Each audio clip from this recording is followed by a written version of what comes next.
33 जिले और वर्तमान के 50 जिलों में भ्रमण का हमारा कार्यक्रम निश्चित हुआ था। उसी क्रम में बीकानेर भी हमको आना था, लेकिन प्रचंड गर्मी के चलते आयोजकों के अनुरोध पर अभी के लिए राजस्थान भ्रमण के हमारे उस कार्यक्रम को टाल दिया गया है। लेकिन बीकानेर के लोगों का विशेष आग्रह था कि हमारा वाला कार्यक्रम कम से कम कैंसिल मत करिए, यहाँ आइए। तो हमारे मठ के लोगों ने उनके इस कार्यक्रम को यथावत रखा और इसीलिए आज हम आपके बीच में बीकानेर में बैठे हुए हैं।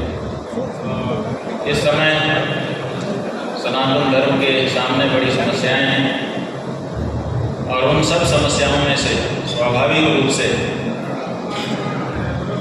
गौ माता की जो हत्या हो रही है और उनकी जो दुर्दशा हो रही है, जगह जगह पर उनका अपमान दिखाई दे रहा है, ये किसी भी सनातन धर्मी को देखने में अच्छा नहीं लग रहा है। सबका मन दुखी है कि हम इसको मां कहते हैं, उसी को काट करके उसका मांस बेच रहे हैं, ये ठीक बात नहीं है।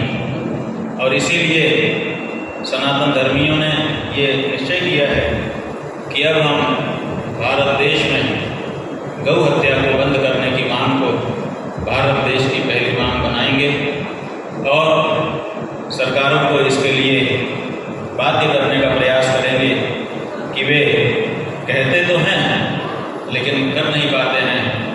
इसलिए इस मुद्दे को वरीयता के क्रम में लाकर इसी वर्ष गौ हत्या समग्र देश में बंद कराने का लक्ष्य लिया गया है और हम इस समय जहाँ भी जा रहे हैं उसी कार्य को प्रथम कार्य के रूप में ले रहे हैं। आप सबसे भी हम यही अनुरोध करना चाहेंगे कि इस संदर्भ में विशेष रूप से जागरूकता अपनाएं। आपके जो प्रश्न होंगे वो तो आप हमसे पूछ ही लेंगे, हम उसको भी बता देंगे। लेकिन हमारी तरफ से जो बात है वो ये है कि हम सनातन धर्मियों के हृदय में सबसे बड़ी पीड़ा इस बात की है कि हमारे ऊपर दोहरा चरित्र वाला होने का, पाखंडी होने का लांछन पूरे विश्व के द्वारा लगाया जाता है। ये कैसे लोग हैं, हिंदू लोग, जो किसी को माँ भी कहते हैं और काट करके उसका मांस भी बेच लेते हैं और उससे अपना खजाना भर लेते हैं। ये सनातनी कभी पाखंडी नहीं रहे, लेकिन आज हमारे ऊपर पाखंडी होने का आरोप लगाया जा रहा है जो कहीं सही भी है और इसी बात से हम लोगों को बड़ी पीड़ा है। तो हम गौ माता की हत्या रुके और उनको पशु सूची से हटाकर अभी राज्यों की और केंद्र सरकार की पशु सूची में गाय को अंकित किया गया है। हमारे शास्त्रों ने, हमारे वेदों ने ये बताया है कि पशुओं न गावः, गाय पशु नहीं। इसलिए हम ये चाहते हैं कि राज्यों की सरकारें और केंद्र की सरकार पशु सूची से गाय को हटाए, उसको एक अलग सूची में दर्ज करे। किस रूप में दर्ज करे तो हम लोगों ने, चूँकि हमारे वेदों में, शास्त्रों ने उसको विश्व माता कहा है, तो हम कहते हैं देश से कि देश कम से कम देश माता, राष्ट्र माता उनको कहे। और इसी के लिए कल एक यात्रा भी आपके बीकानेर शहर में निकाली गई, जिसमें हम स्वयं सम्मिलित हुए थे और आगे भी अनेक कार्यक्रम आयोजित किए जाएंगे। हम एक गौ संसद के माध्यम से इस समय गाय की बात को पूरे देश में आगे बढ़ाया जा रहा है।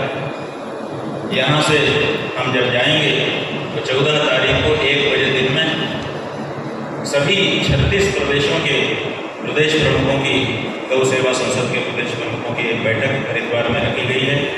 उसमें कुछ निर्णय लिए जाएंगे। उसके बाद 24, 25, 26 जुलाई को दिल्ली में गौ संसद का शपथ ग्रहण समारोह होगा। देश के सभी 543 संसदीय क्षेत्रों से जो गौ सांसद मनोनीत किए गए हैं वो वहाँ पर शपथ ग्रहण करेंगे और गौ माता के संदर्भ में, कानून के संदर्भ में चर्चा करेंगे और उस चर्चा से, अपनी विशेषज्ञता से भारत की संसद को भी अवगत कराएंगे। और उसके बाद सितंबर अक्टूबर में भारत के सभी प्रदेशों में बड़े बड़े गौ रक्षा, गौ प्रतिष्ठा सम्मेलन आयोजित किए जाएंगे और 7, 8, 9 नवंबर को दिल्ली में एक विशाल जनसमूह गौ माता को राष्ट्रमाता घोषित करने के लिए समवेत होगा, जिसमें 10 लाख से ऊपर लोग वहाँ पर खड़े होकर इस बात की मांग करेंगे कि ये गौ हत्या जैसा जो बड़ा पाप है वो हम हिंदुओं के माथे से हटना चाहिए और भारत के माथे पर ये जो कलंक लगा हुआ है वो भी अब मिट जाना चाहिए। तो हमारी मुख्य बात यही थी, हमने आपको बताई। आपको जो प्रश्न कृपा करके एक करके